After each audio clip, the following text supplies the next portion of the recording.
Bismillahirrahmanirrahim. Dans cette vidéo, je vais essayer de mettre à votre disposition quelques outils pour arriver à réussir votre projet de fin d'études ou votre mémoire de recherche. Donc, première étape, ou la première chose à souligner, c'est que tout ce qu'on va essayer de voir, c'est un ensemble de conseils et qu'il faut les valider avec votre encadrant parce que c'est des choses qui peuvent changer d'une discipline à une autre. Première des choses sur laquelle j'aimerais mettre l'accent, c'est la précision de la problématique. À chaque fois qu'on prépare un sujet, la première des choses qu'on fait, c'est qu'on essaye de préciser la problématique. Qu'est-ce que ça veut dire? J'essaye de voir quel aspect de la problématique je vais traiter. Un exemple, je vais traiter la thématique de la finance islamique. La problématique serait, par exemple, quelles sont les limites de la finance islamique au Maroc?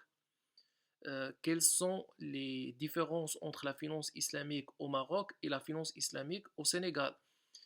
Ça sera un certain nombre de problématiques.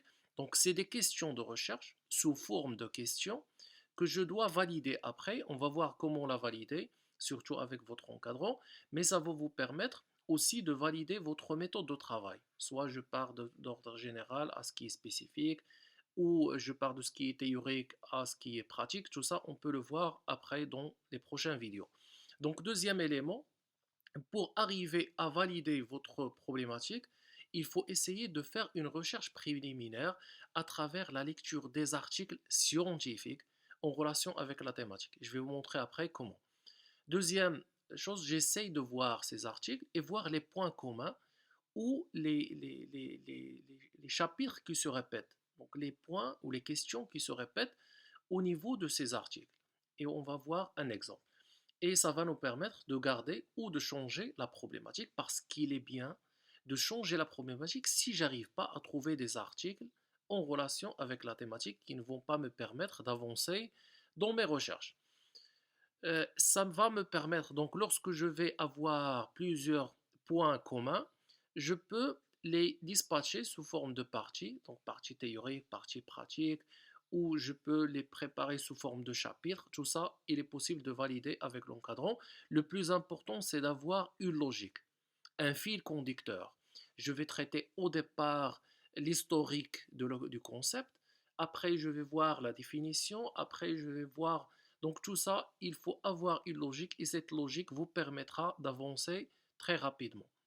Ce plan provisoire va vous permettre donc de collecter des données et les données, on les collecte surtout des articles scientifiques, pas les articles de journaux. Les articles de journaux, on peut les utiliser, mais le point le plus important, c'est lorsqu'on réalise un travail de recherche qui se respecte, le plus important, c'est de se baser sur des articles scientifiques. Je vais vous montrer la différence entre les articles scientifiques et les articles de journaux. Il y a aussi les rapports, surtout pour les statistiques. Et les rapports, ils sont préparés par les organismes chargés de la thématique. Par exemple, si je traite le chômage, je vais voir les organismes chargés de chômage, donc de préparer la bibliographie que je peux valider avec mon encadrant.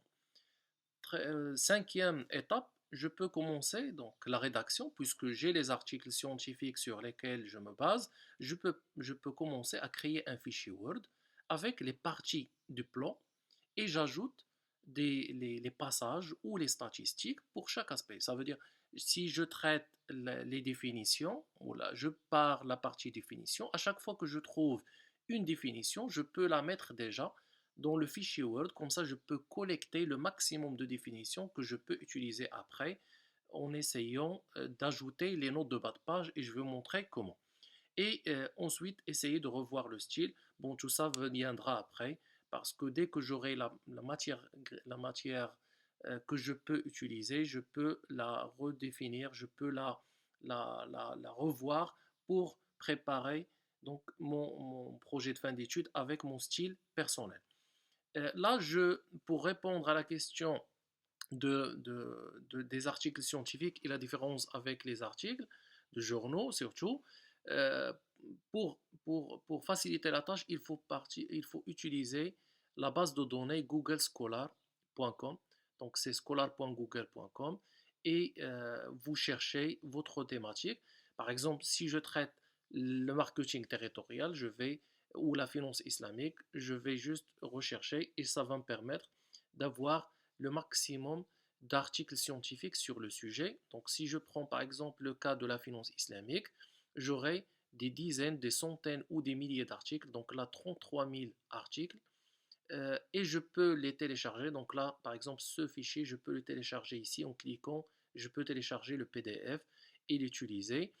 Et je peux affiner ma recherche. Par exemple, si je veux avoir que des articles publiés il y a un an, je vais ajouter la date à gauche depuis 2019 ou depuis 2016 selon ce que je cherche et selon la documentation que je peux trouver. Il y a aussi la possibilité de cliquer sur citer. Ça va vous permettre d'avoir la manière avec laquelle citer l'article. Donc là, vous aurez donc là la première manière, je garde le nom et juste donc A Martins A après donc Martins André. Je choisis une méthode, soit APA, soit ISO, soit MLA, et à chaque fois que j'utilise un article, je clique sur citer ici et j'aurai donc une manière. Soit je choisis la première donc spécification APA et je peux les ajouter après lorsque je prends chaque paragraphe au niveau de Word. Donc là, ça va me permettre d'avoir plusieurs articles que je peux utiliser pour la bibliographie. Mais si j'opte pour une méthode, donc par exemple ISO de 690, je dois, à chaque fois que je choisis un article, choisir aussi ISO 690 pour avoir une homogénéité au niveau de la bibliographie. Dernière étape, donc je parle à mon Word déjà créé, je prends un fichier, donc je prends la phrase, par exemple ici l'actuelle crise financière, et c'est un fichier que j'ai pris d'un document bien spécifique.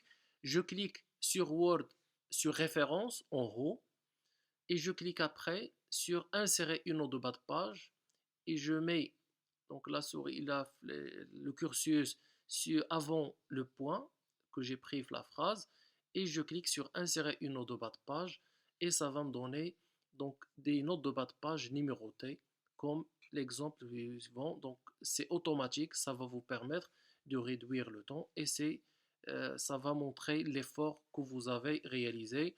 Bonne chance et je vais essayer donc à partir de la semaine prochaine de mettre à votre disposition d'autres vidéos pour préparer votre projet de fin d'études et le réussir avec mention, Inch'Allah, bon courage.